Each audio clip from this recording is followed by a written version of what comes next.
Recuerden, pueden dar la vuelta.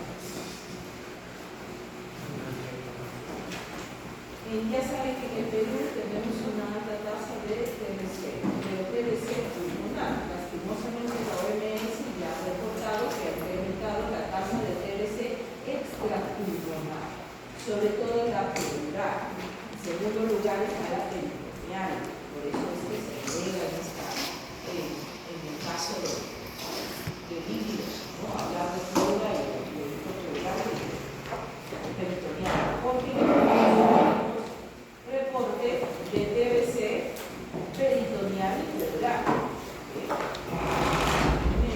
La mortalidad, recuerden que es alta. Esto en el 2024 ya han visto la persistencia de multidrogos resistentes. Lastimosamente el porcentaje de extensamente resistente ha aumentado. Y si ustedes ven el reporte epidemiológico del MINSA, sí, hay más extensamente el multidrogo resistente. Es la proyección que ya haya extensamente resistentes. ¿Cuál es la diferencia con el multidrogo resistente? ¿Cuándo se considera el multidrogo resistente? Antibióticos de primera línea. ¿Sí? ¿Cuándo es extensamente resistente? Cloroquinolonas, isoniazida, rifampicina y el autor. Pero adicional a ello, hay las cloroquinolonas que generalmente son inyectables y que van a ir a la segunda dosis donde van a aumentar. No, esas son las resistencias. Bien, hay zonas en el Perú, ¿sí? Hay zonas en el Perú en rojo donde hay una alta prevalencia de TBC. Acá tenemos poblaciones sobre todo vulnerables. ¿Quiénes son las personas en riesgo de contraer TBC?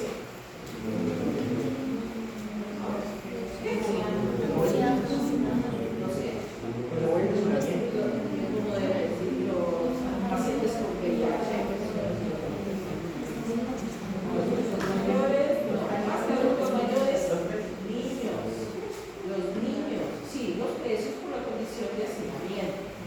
Pero recuerden que las poblaciones que están en la periferia de Chiclayo, sí, Moro, Pesaña, tenemos una tasa considerable. Y ahí, ¿cuál es el factor indicativo? La pobreza. ¿Sí?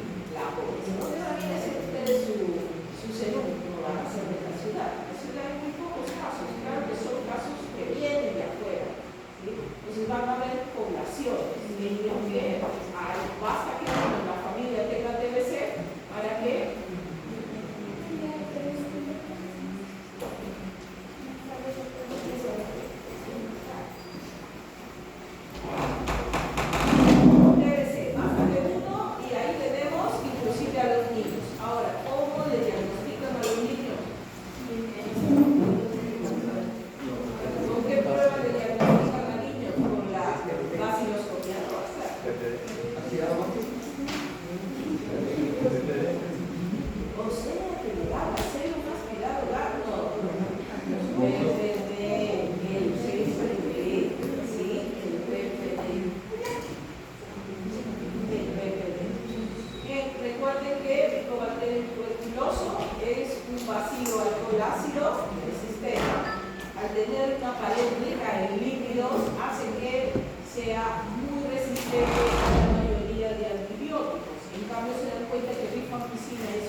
tienen la capacidad de resistir a la desecación, a la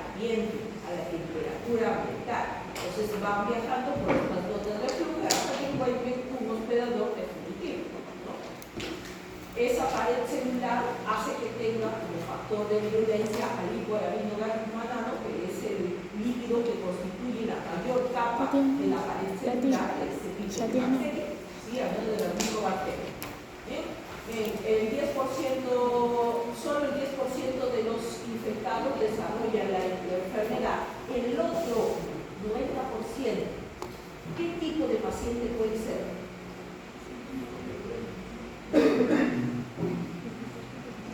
Si no desarrolla la enfermedad, todos aquí vamos a estar expuestos a micobacterias, porque está en los hospitales, atiende pacientes, pero tenemos la posibilidad de quedarnos con el micobacterio, pero nuestro sistema inmune competente puede evitarlo. ¿Cómo lo evita?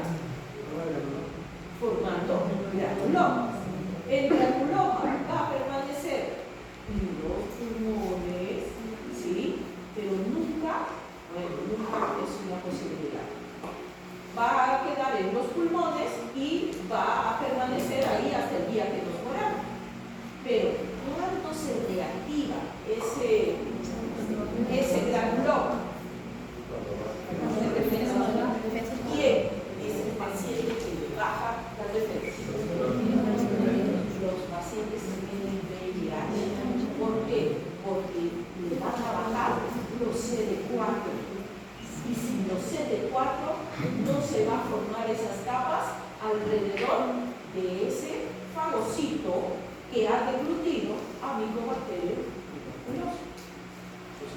Los pacientes con VIH son los que pueden también, seguro, sanos antes de tener al virus, puede haberlo adquirido, pudo haberlo adquirido, ¿sí? Pero en su problema, ¿no? En ese problema de la inmunodeficiencia, llega un momento que los CD4 descienden demasiado. Entonces, si ha tenido el granuloma en el pulmón, ese granuloma ya deja de estar envuelto en esos linfocitos y comienza el micobacterio a replicarse. Y de esa infección latente pasa a ser una infección activa. ¿Sí? Una infección activa. Entonces son los pacientes con VIH los que generalmente van a reactivar a ese granuloma. La pregunta: ¿dónde se va a observar la TBC cuando pasó de latente a activo? ¿Dónde se manifiesta? En los pulmones. Generalmente va a viajar, primero sale del pulmón y va a ir a producir bacteremia. Y la bacteremia generalmente va a quedar en alguno de los órganos extrapulmonares. ¿Sí? Lo que les decía, la tuberculosis pulmonar, la mayoría de los casos que se han presentado, el 85% es pulmonar. El resto es extrapulmonar, pero ¿en quién es frecuente esa extrapulmonar? Niños y en pacientes con VIH.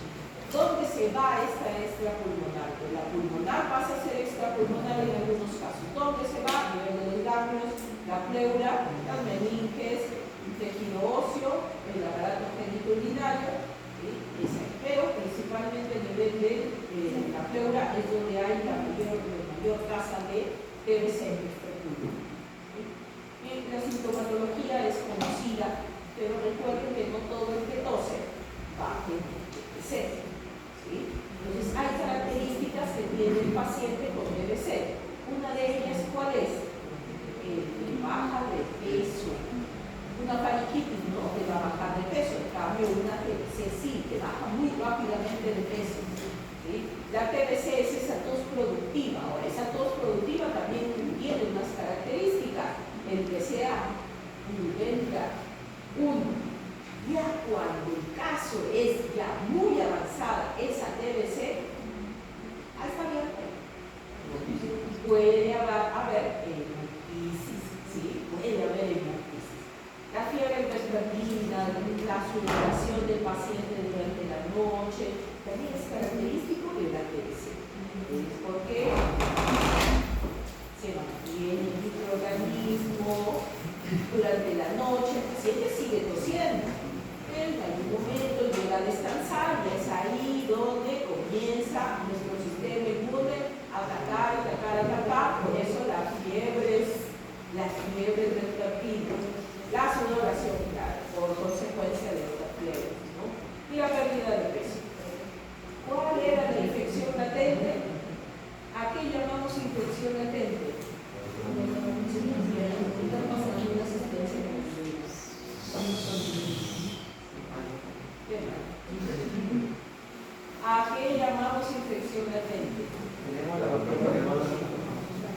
síntomas, no contagio. Recuerden que la latente es porque la puedo tener, la tengo, es el granuloma, pero no sale del pulmón, no sale mediante las gotas de flujo, no sale mediante ningún procedimiento hasta que nuevamente se reactive. El paciente no tiene la capacidad de contagio. ¿Sí? Ahora, ¿cuál es?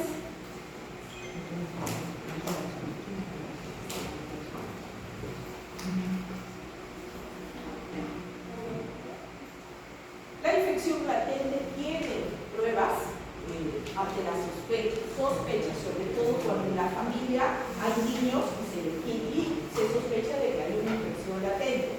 Entonces, ¿qué prueba se le puede hacer? En los niños generalmente es el PPD. Pero el PPD nos va a reaccionar a todos. ¿Por qué nos va a reaccionar a todos?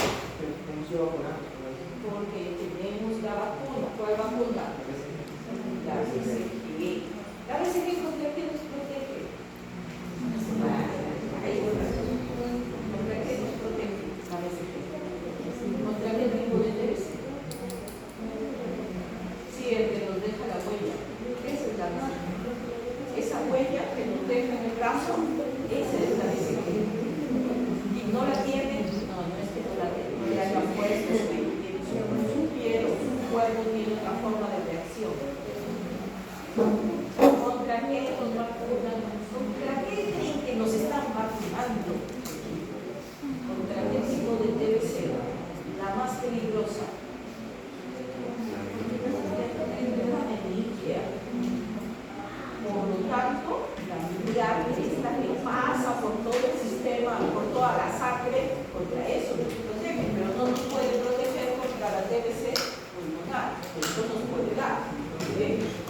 La infección latente es ante el riesgo o ante la sospecha de tener algún paciente familiarizado con uno que tiene TBC activa.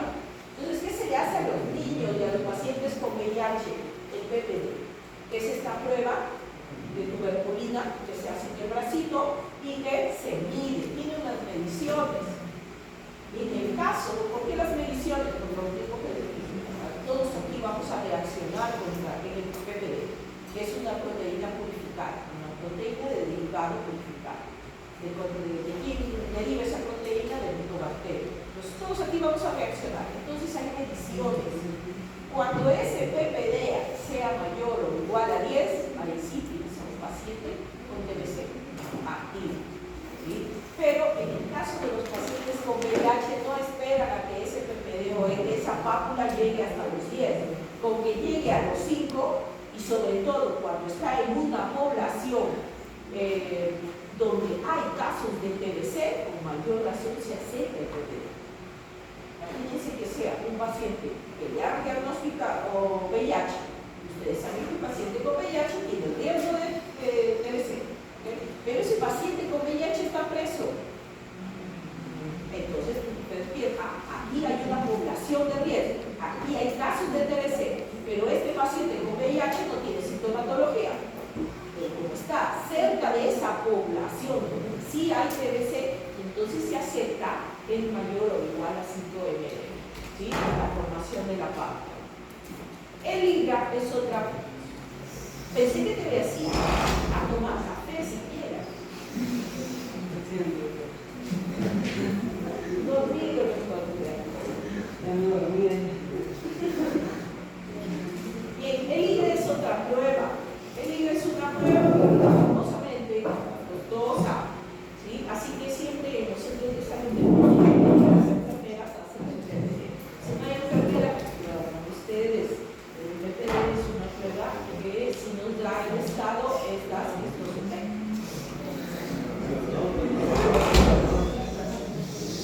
Ya, los dos se fueron. ¿Y qué más se hace en esos niños o en esos pacientes con VIH? Radiografía. La radiografía. Aquí lo que buscamos en verdad es que ese paciente tenga bacilo. ¿Sí? El PPD es indicativo de la presencia de bacilo. No te está diciendo activo, está diciendo que tiene. ¿Sí? Como dije, puede salir a todos, nos va a salir ese PPD. Ahora, esto es nada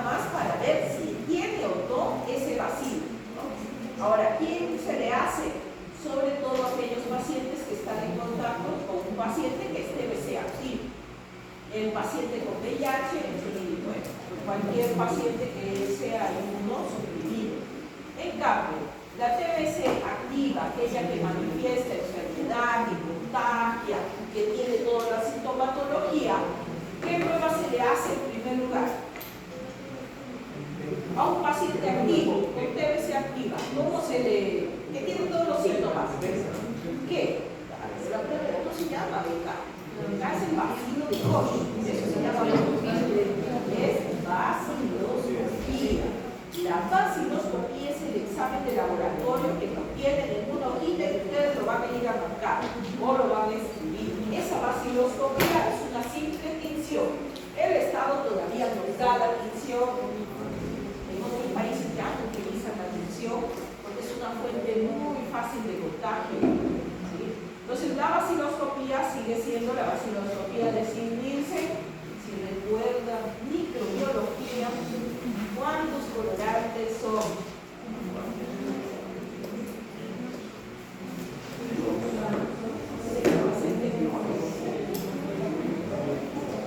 Tres colorantes. La función fermentada, el alcohol ácido y el fondo azul polera, o el azul de metileno. La vaciloscopía sigue siendo el diagnóstico de primera línea, no cambia, el Estado sigue haciendo la vaciloscopía. Lo que ha cambiado son las pruebas moleculares. Ahora sí existen pruebas moleculares más eficientes, por ejemplo el INEXPER, que nos identifica si el paciente tiene o no TBC en menos tiempo. ¿Cuánto tiempo? ¿En cuánto tiempo identifica mejor? La vaciloscopía es una coloración, rápidamente, en media hora hay respuesta. Pero ¿qué pasa si la vaciloscopía salió negativa? Hay que esperar el cultivo, pero el cultivo ¿cuánto demora? Una semana, 30 a 60 días, ese es el problema, hay que esperar que el micobacterio crezca. 15 días, 30 días, 45 días. Siguen pasando sus asistencias. Entonces, como demora tanto, generalmente se confirma con otro examen, que son las pruebas moleculares. ¿Cuándo? Cuando esta vaciloscopía salió negativa, pero en la radiografía, ¿qué debe haber salido? Cávitas. ¿Sí? Entonces ustedes ven una radiografía normal, quieren confirmar que sea por TBC. ¿Qué van a solicitar? Cultivo. El cultivo demora, pero el cultivo demora demasiado tiempo y está el paciente ahí. Y para que le den la medicación a ese paciente tiene que salirle algo positivo. Entonces hay una prueba que se llama el GeneXpert. El GeneXpert te confirma que efectivamente ese paciente tiene TBC. ¿Cuánto demora ese examen? Una hora. En una hora tienes que ese paciente tiene TBC y encima que puede ser multidrogo resistente. ¿A qué resistencia? ¿A la rifampicina o a la isoniazida? El resultado que te da es resistencia a la rifampicina. No te dice si es resistente a la isoniazida, pero sabemos que van de la mano. Entonces, si es resistente a uno, lo más probable es que sea resistente al otro. ¿Sí? El cultivo se hace en un medio, tiene que ser un estado medio. ¿Cuál es el medio para microbacterios? Hay otro medio que es el MGIT, que es un caldo. Es un caldo en el que vamos a ver fluorescencia. ¿Cuál es el problema? ¿Por qué no hacemos solo esto? Porque es muy caro. Hay que tener, se hace con fluoroplomos, ¿sí? Y el Estado no te da ese tipo de, en todos los laboratorios de primera línea no te da ese tipo de exámenes. Y ahí tenemos la radiografía. Bueno, eso sí, la radiografía es parte del programa, así que a todos los pacientes les van a hacer radiografía. Ahora, en la radiografía, como les dije, es una vaciloscopía negativa, en la radiografía sí tiene que ser anormal para decir que tiene una TBC activa. Bien, aquí vemos que ¿Quiénes tienen TBC activa? Población de riesgo, todos los pacientes con VIH, ¿sí? Los pacientes desnutridos sobre todo y los pacientes diabéticos, ¿okay? Los que pueden tener TBC activa. El diagnóstico de tuberculosis se hace con la vaciloscopía. 3 muestras de esputo, ¿sí? El Estado nos obliga a tener 3 muestras de esputo. La primera siempre en el momento que llegue el paciente y las 2 siguientes es primera hora de la mañana, ¿sí? La vaciloscopía es la prueba más directa, es la prueba más confiable, pero el problema viene en la muestra. ¿Qué pasa si hay pacientes pauvacilares? Hay muy poca bacteria. Entonces, por más que el paciente te traiga un esputo muy corrulento, no puedes confirmarlo mediante una vaciloscopía. Entonces, ¿qué se hace? Se solicita otra vez. Bueno, primero, en laboratorio tenemos que hacerlo 1 y 2 veces. Si en esas muestras no sigue saliendo negativo, se solicita otra muestra. El paciente llega con sus muestras, se les hace nuevamente vaciloscopía y si sigue saliendo negativo, pasamos al siguiente examen que es el cultivo. Ya el cultivo esperará. Ahora la radiografía sí se tiene que hacer en conjunto con la vaciloscopía. Pero si estamos en centros de salud fuera de la ciudad, el paciente tiene que ir al hospital. Si estás en Lambayeque, centros de salud fuera de Lambayeque, se tendrá que el paciente ir a Belecho. Es ahí donde le van a hacer la radiografía.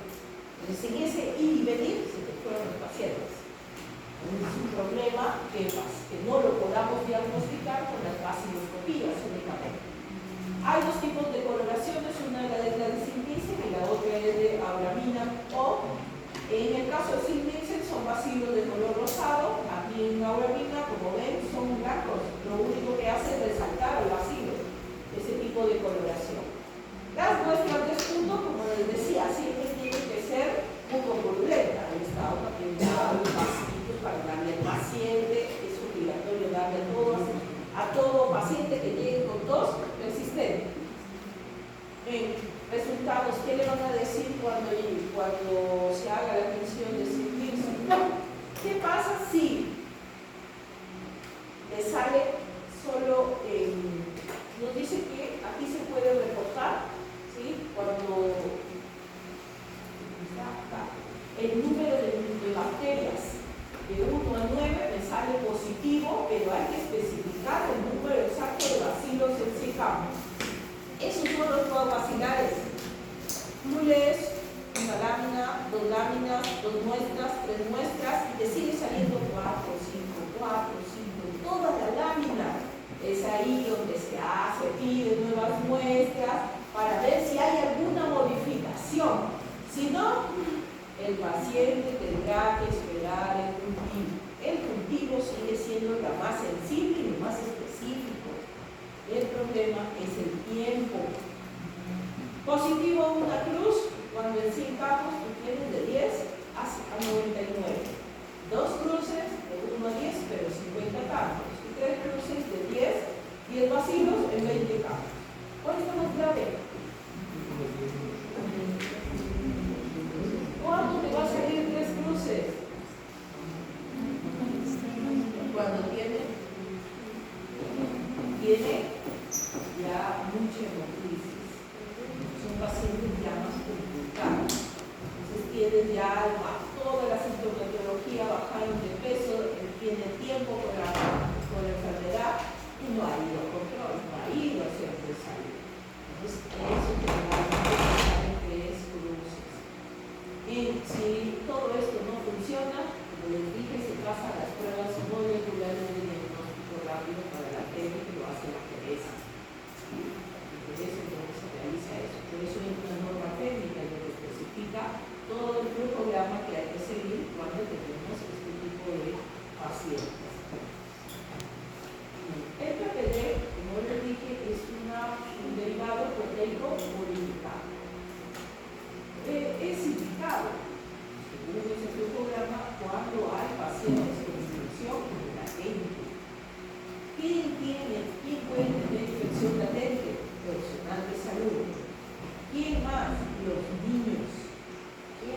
un paciente con VIH. Pero en esas infecciones latentes no manifiesta mayor enfermedad. Entonces, ¿por qué queremos hacerle un PPD?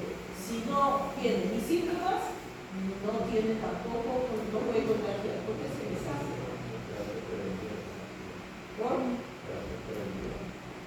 Claro. Bueno, a ese tipo de pacientes sí hay un esquema de antibióticos de la primera línea, pero no es tan agresivo como en el paciente que sí tiene síntomas de la TBC. Sí hay un tratamiento específico para este paciente que tenga infección latente. Esa es la técnica de Mannhaus. Esa técnica, como ven, es la prueba de tuberculina. En la prueba de tuberculina vemos que en el brazo, en la cara anterior del brazo, se mide simplemente la pápula, así como las pruebas de alergia. Pues se utiliza las pruebas de alergia, igualita. Pero aquí se utiliza una tuberculina en la cual viene esta proteína. Si no se produce la pápula, recién ahí se interpreta como negativo. ¿Sí? Ahí recién se interpreta como negativo. Hay un problema, esas PPD pueden salir positivas. ¿Cuándo se puede formar? Cuando el equilibrio. A todos nos han vacunado contra la BCG. Pero resulta que el libro de Henry le parece extraño que salga positivo cuando hay vacunas con TBC. ¿Por qué? Porque resulta que en otros países no vacunan. Solo vacunan en Latinoamérica y Centroamérica, Latinoamérica, claro está, la India también tiene casos de TBC, allá vacunan desde que nacemos. Entonces, por eso les parece tan raro en el libro de Henry hablar sobre positivos, falsos positivos y poner aquellos que han sido vacunados contra la BCG. ¿No? También hay micobacterios oportunistas, ¿sí? Son micobacterios que están rotando y que siempre un paciente inmunodeprimido o un inmunocomprometido va a tener algún efecto.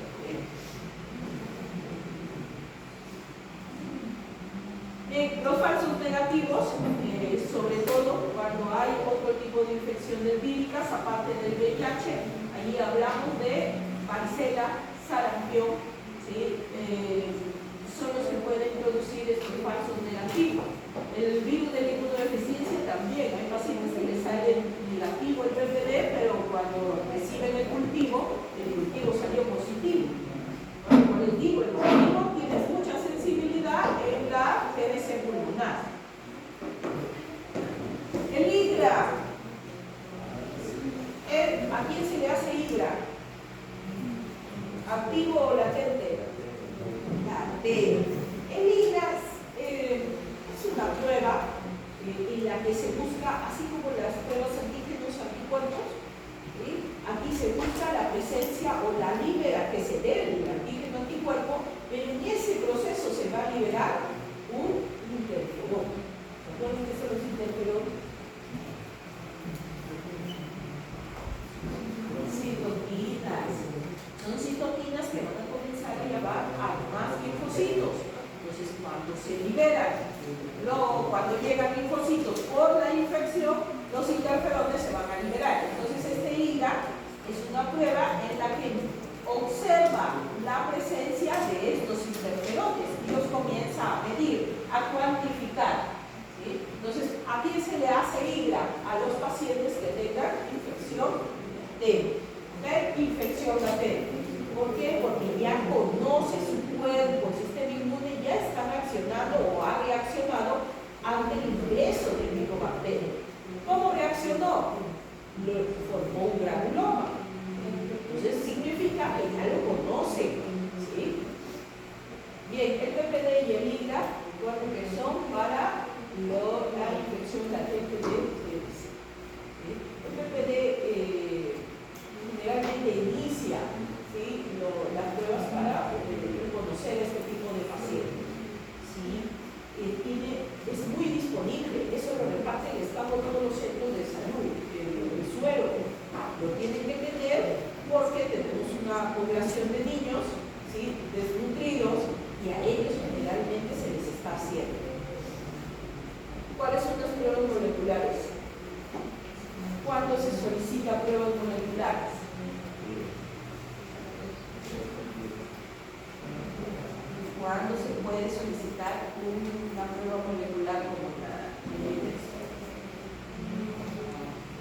para eso está la vaciloscopía. Cuando la vaciloscopía salió negativa, ¿sí? Cuando la vaciloscopía sale negativa, recién ahí se solicita prueba molecular, ¿no? Claro está que ante la radiografía debe haber la sospecha de esa estabilización. Ante la radiografía hay que esperar todavía el cultivo y eso confirma lo que la prueba molecular les va a dar. ¿Por qué tienen que esperar el cultivo? Porque el cultivo les va a decir si efectivamente esa bacteria ha salido resistente a la rifampicina. Les confirma que salió la resistencia, pero también les confirma si ha salido la resistencia a la isoniazida o al evaluatorio o a cualquier otro antibiótico. Por eso es que se espera la prueba del cultivo. El GeneXpert es muy rápido, no sé si alguien de ustedes ELISA es una cajita con un equipo pequeño en el cual se va a colocar una muestra. Aquí pasa lo mismo. Estas cajitas, que son las que se utiliza, aquí se lava la muestra del paciente, el punto, se le agrega un lavado y esto se pasa a esta cajita. Esta cajita es la que directamente se coloca en el equipo, en el expert, se coloca y aquí se busca la presencia de un gen. ¿Qué gen se busca? Aquí el equipo solo busca un gen. Si el gen está en la muestra, va a dar positivo. Si no, no le va a salir. ¿Qué gen busca? El RPOB. Ese es el gen de resistencia ¿a quién? A la rifampicina. Ustedes tienen las llaves, no les han leído. ¿Qué es el LPL? El LPL es una tirita donde están todos los genes. Todos los genes. De las resistencias a la rifampicina a la isoniazida. Entonces, cada gen, cada variedad de gen que tiene esa bacteria es identificado en el LPA. Pero en el GeneXpert solo te identifica uno. Por eso les decía, es más rápido, en 1 hora, 2 horas y ya tienes resultados. ¿Cuál es el problema? Que lo hacen a 3, entonces, no sé, me habría preguntado si hay en salud, alcanzó, pero esto es la última generación de pruebas moleculares que hay para cualquier tuberculosis. Entonces, aquí esto es un PCR prácticamente. ¿Por qué? Porque lo que está aumentando es a la bacteria, replica el ADN de la bacteria, lo replica tantas veces que es fácil identificar cuáles son si hay y cuáles son sus genes. Entonces, este examen es para ver si hay resistencia a la rifampicina. ¿Okay? Entonces, como si hay resistencia a la rifampicina, lo más probable es que tu paciente sea multidrogo resistente. ¿Por qué? Porque la resistencia a la rifampicina coexiste con la resistencia a la isoniazida. Entonces, el LPA es una tira, es como las tiras de orina.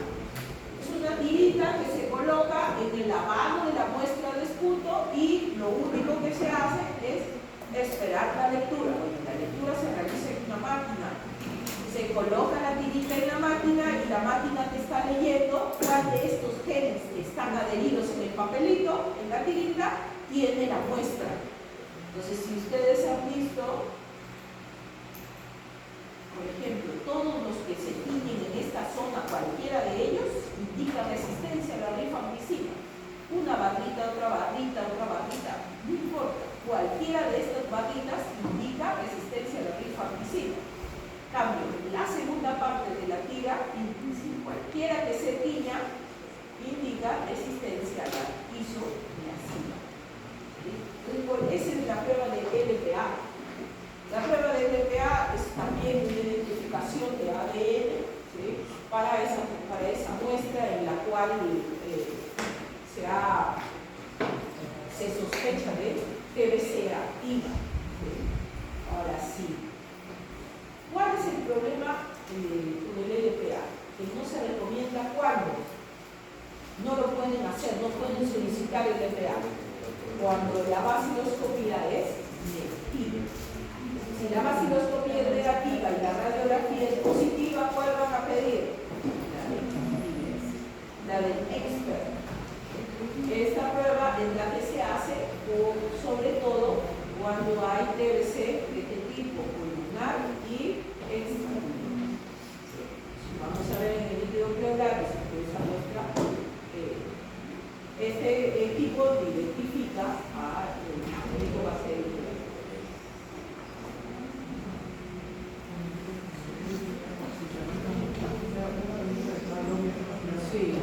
cada uno de estos genes es bueno, cada uno de estas rayitas indica un gen. Es decir, va a indicar una región que parte de la cadena de ADN de la bacteria está conformado por varios genes. Entonces, cada uno de ellos indica resistencia. Todos estos son los ya identificados. Todos son resistencia. Esta tira es como un ADN de la bacteria. Entonces, cualquiera que se tiña, como ven aquí al tenido solo estos dos, ¿qué indica? Que es resistente a la rifampicina. En este caso, ha tenido este de aquí, y ¿qué indica? Cualquiera, que es resistencia a la lisoniazida. En el caso de GeneXpert, ¿qué gen identifica? Solo este, SRPO beta. Solo este identifica. ¿Y dónde está? En resistencia, es de resistencia a la lisoniazida. Digo, ahora que no sé si lo mismo. Los cultivos, bueno, los cultivos, recuerden que se realiza, ¿sí?, en varias muestras, no solamente la pulmonar, el esputo, también se puede hacer al líquido cefalorraquídeo, al pleural, también se puede hacer a la orina, a la sangre, a cualquier líquido, inclusive a cualquier tejido. Esta prueba, este cultivo se realiza principalmente en el lobo estellense y Yogawa, así se llama el medio de cultivo, lobo estellense y Yogawa. Hay otro medio líquido que es el NPIG, que es un medio en el cual se van a medir fluorocromos, se van a medir como si estuviera resaltado, brillante. Cuando brilla y forma un anillo brilloso, quiere decir que en ese medio o en ese caldo que se ha sembrado, si es un micobacterio tuberculoso. Como dice, esto se realiza según disponibilidad, pero yo sé que en la Teresa solo están haciendo con los estudiantes. Es el único que sigue, año tras año sigue siendo el medio que envían para el cultivo de PVC. ¿A quién se le realiza cultivo? Primero, llega tu paciente y necesitas identificar, a todos ellos se les hace negativos o positivos, todas las nuestras semanas. Pero hay prioridad para aquel paciente que salió acidoscopía negativa, pero radiografía sospechosa. A ellos sí se les manda inmediatamente. Claro está que el paciente que va acidoscopía positiva también se le tiene que enviar cultivo. ¿A quién más? ¿A quién más creen que se les pueda solicitar cultivo? De todos los que hemos hablado, ¿a quién se les hace cultivo? Al paciente que está en contacto con uno que tiene TBC activa. Es decir, a ese que es infección latente no se le hace. Porque la infección latente significa que está alojado, sellado dentro de un pulmón, no sale. ¿Sí? Entonces, ¿y a quién se le hace? Porque nosotros estamos en contacto con pacientes con TBC y la acidoscopía nos sale negativo, se envía el cultivo. Se envía para cultivo. Si en 60 días no pasó nada, seguimos acá. ¿Sí? Un año más. Entonces, a ese tipo de pacientes. Después, a todos los que tengan presunción de TBC, que es pulmonar. ¿Quiénes van a tener TBC pulmonar? Y los que han tenido VIH. Sí, claro, VIH. También se le. Lo que pasa es que vamos a llegar a un tema donde vemos que el granuloma sí se disuelve. Ya les dije, el paciente con VIH tiende a disolver su granuloma. Entonces va a salir y va a producir bacterias. A ese paciente son casos presuntivos de TBC porque saben que las bacterias no es fácil de contraer las bacterias.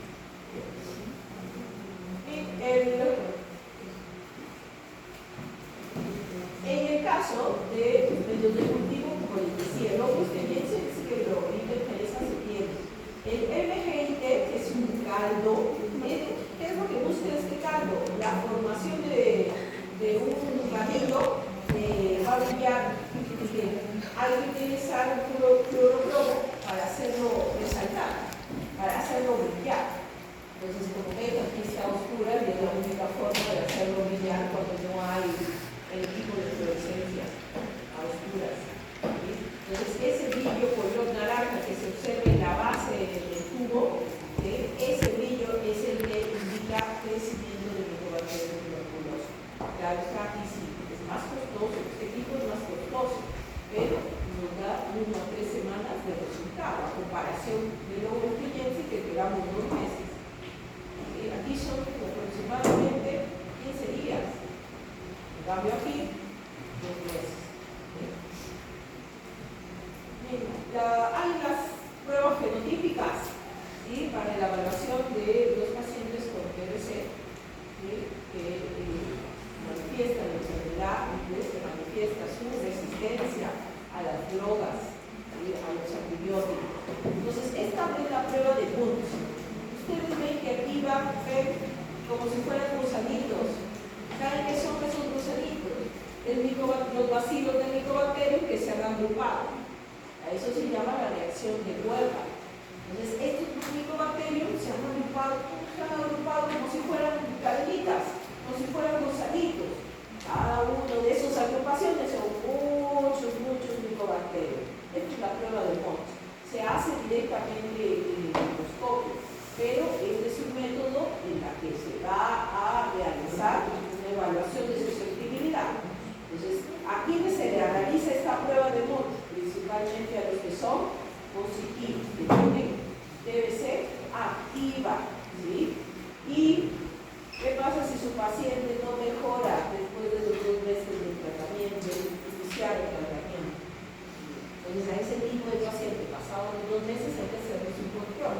Si en los 2 meses no hay mejora, se les hace ya las pruebas moleculares, ¿no? Y una de estas es la prueba de Wundt. Claramente las hacen las fenotípicas, a menos que ya se sepa que tenga resistencia. Estas pruebas no se hacen bajo medidas, se están haciendo estas pruebas fenotípicas en los hospitales del Estado.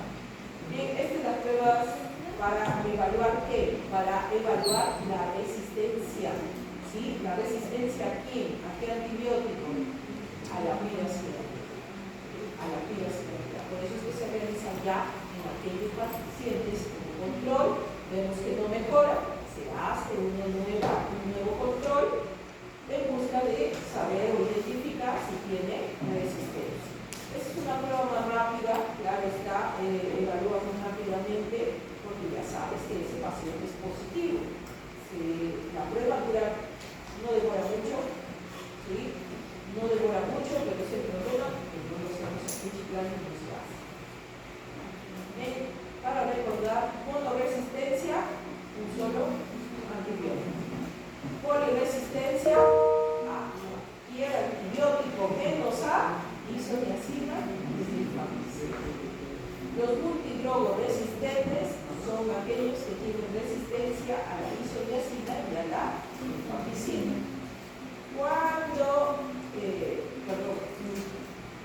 Cuando son extremadamente resistentes,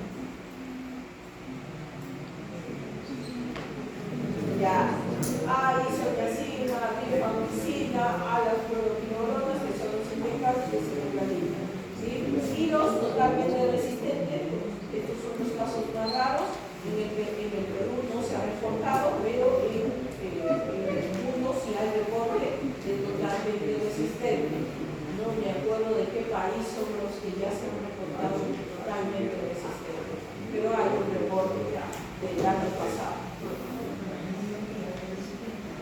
Ya no sé lo que hacen, sí, es darle antibióticos, pero ya ninguno de los que están recomendados para el tratamiento de la TBC. Sí, eso sí, se les tiene que ayudar. A estos se les aísla, los tienen hospitalizados, encerrados,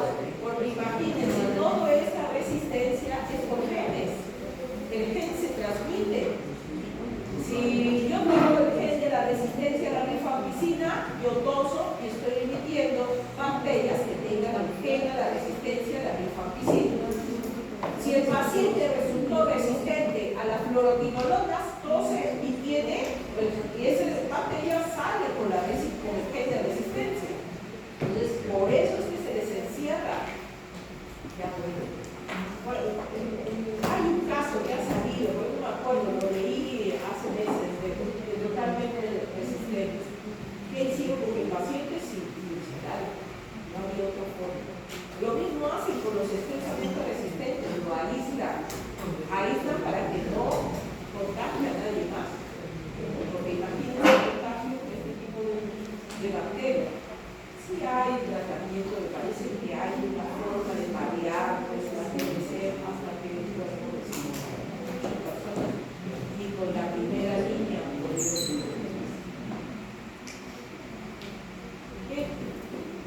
¿a quién se le solicita estas pruebas de resistencia?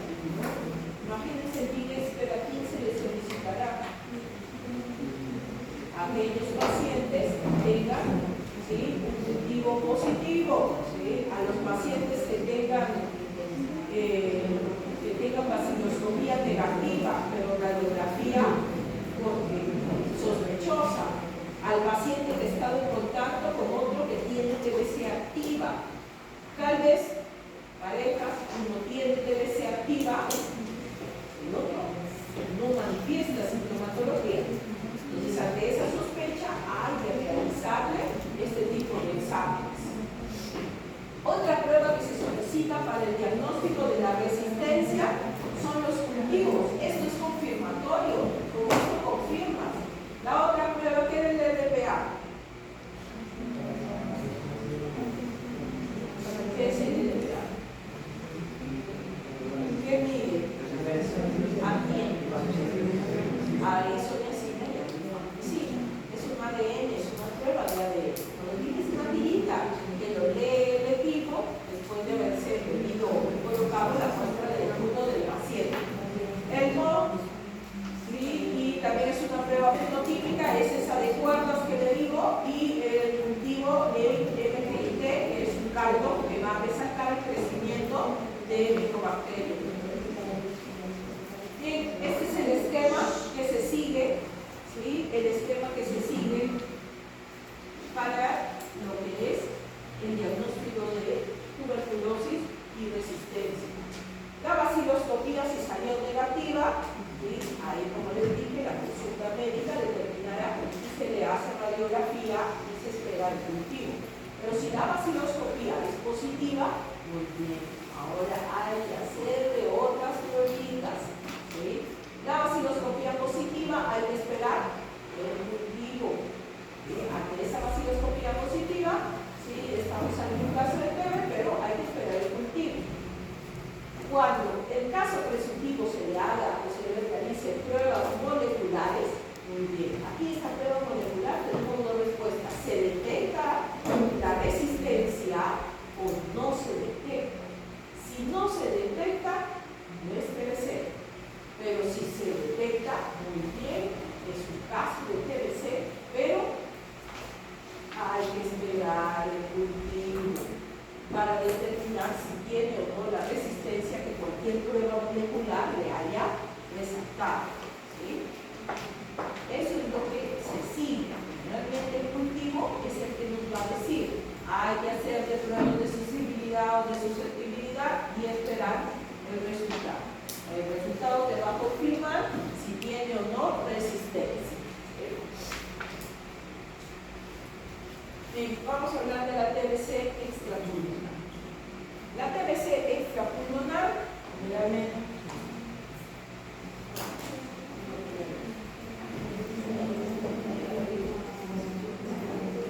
TBC extrapulmonar. Bien, esta TBC extrapulmonar siempre va a comenzar siendo o ingresando por el pulmón. La TBC pulmonar ingresa micobacterias por vía aérea y esta puede pasar dos cosas. Tu sistema inmune no tiene nada, está activo, te defiende. Entonces, ¿en qué se convierte? En latente, en una infección latente. Entonces, ¿dónde se va la infección latente? ¿Dónde se va la micobacteria?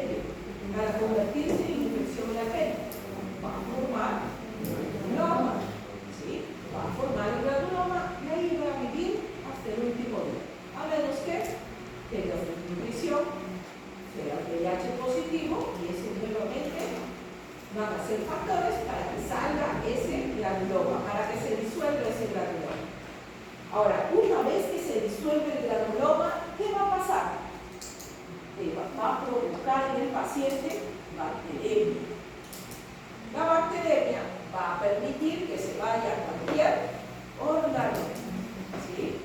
Ese es un paso. El otro paso es cuando esta tuberculosis primaria, la que ingresó por el pulmón, se comienza a progresar tanto que te causa bacteremia. Es decir, que es una infección activa que tu cuerpo no lo pudo, el tratamiento no lo pudo combatir, bacteremia. La bacteremia va a pasar lo mismo, va a alojarse en cualquier órgano. ¿Sí? La enfermedad pulmonar puede progresar y progresa hasta bacteremia.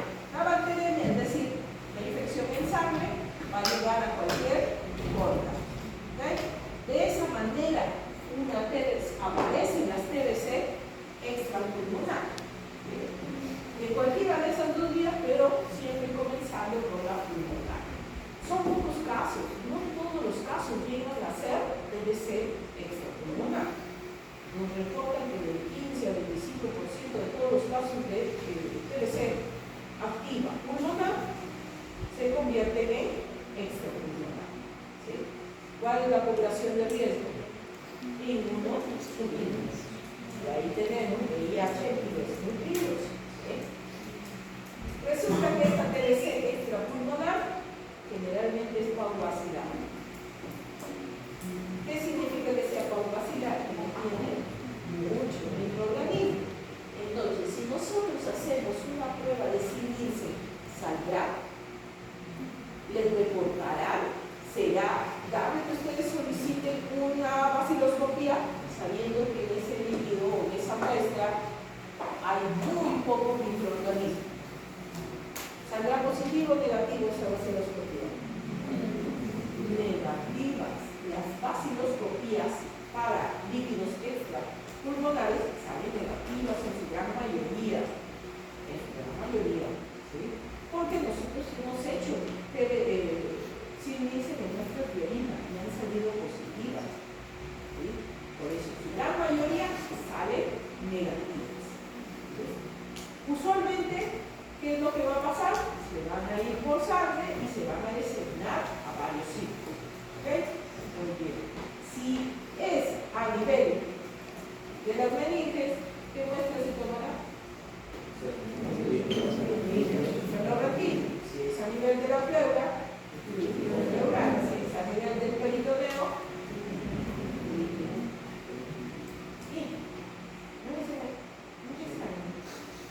han dicho? No creo que el doctor no les ha dicho.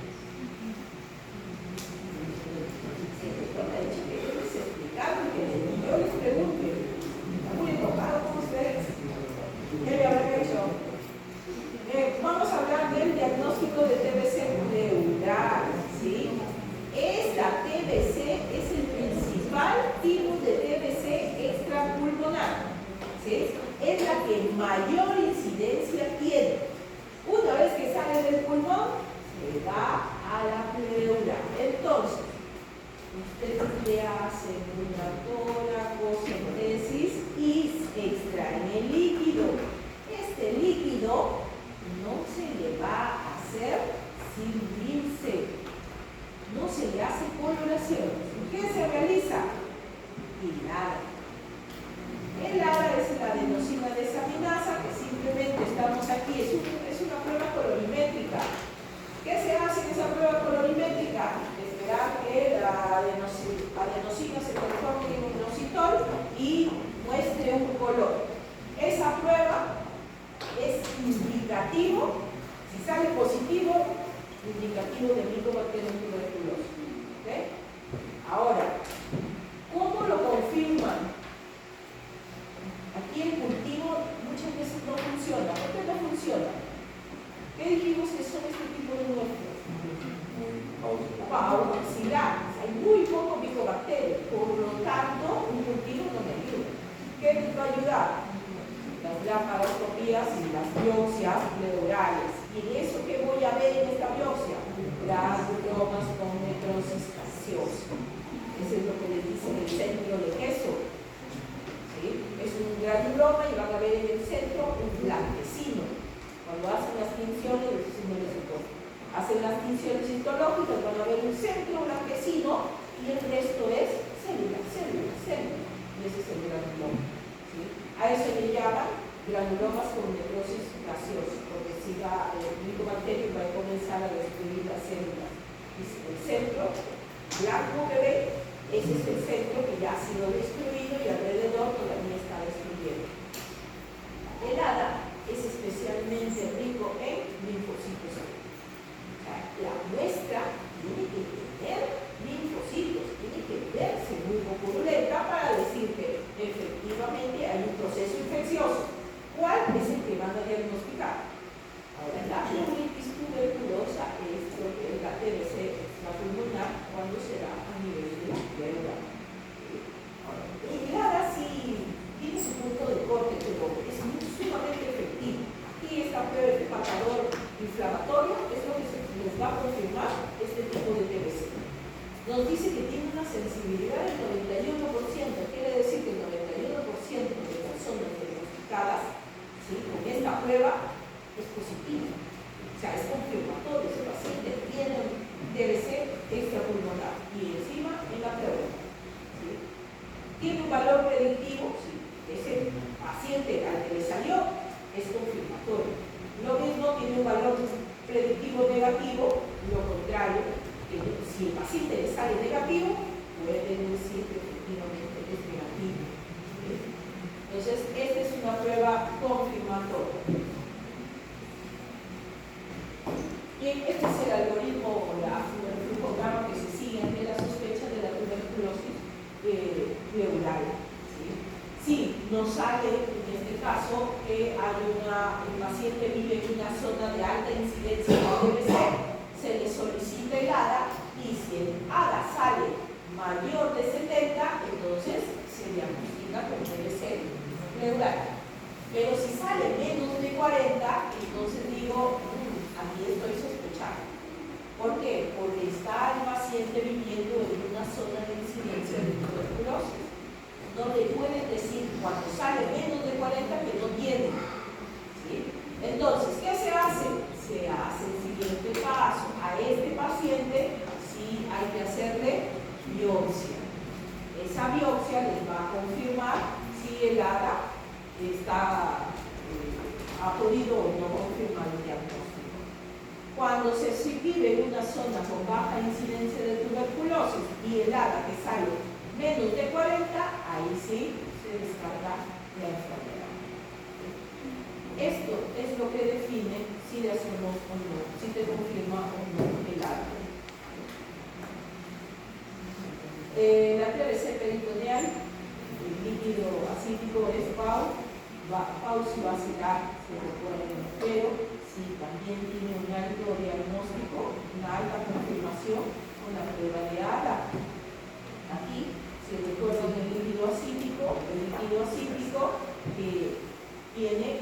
debería tener menos de 1.1 gramos por decilitro de albúmina, ¿sí?, en ese líquido. Las células, si el paciente tiene alguna infección, esa va a observarse en ese líquido, pues células linfocíticas.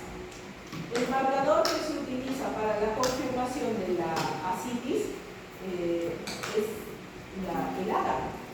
El ADA mayor de 30 confirma que el paciente tiene TBC pulmonar. Aquí sí se espera el cultivo. Aquí se le puede hacer, nos dice que hay baja sensibilidad, pero tenemos que hacerlo, tenemos que reportar el cultivo. Ahora, prueba confirmatoria, ¿cuál sería? Su biopsia. ¿Qué voy a observar en la biopsia? El granuloma, necrosis, gaseoso. Ese es el granuloma que les va a confirmar. Bueno, recuerden que esto tiene sus complicaciones, porque ustedes al hacer una biopsia, pues están en contacto con el paciente. Eso tiene sus ventajas y sus desventajas. Les confirman este tipo de TBC, pero están en contacto directo con el paciente para hacer una laparoscopia. Las pruebas moleculares aquí sí nos ayudan bastante para el diagnóstico de este tipo de TBC extracelular.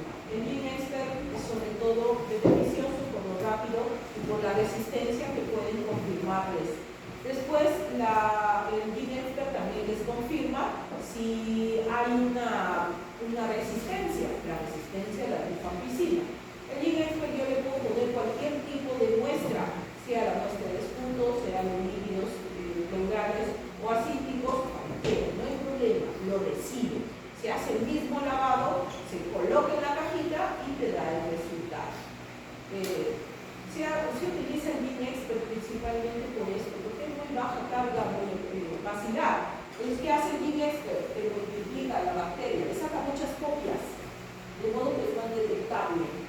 ¿Sí? Hay otras pruebas del PCR, ¿sí? Pero hay unas pruebas específicas para el Mycobacterium tuberculoso, pero es mejor hacerle la biopsia si es que no hay esos pruebas moleculares en la bacteria. Bien, este no, este ya lo tienen, ya lo vieron.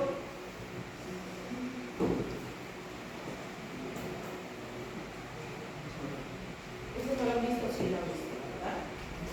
¿Cómo se diagnostica la infección latente? ¿Cómo se diagnostica? El PPDI.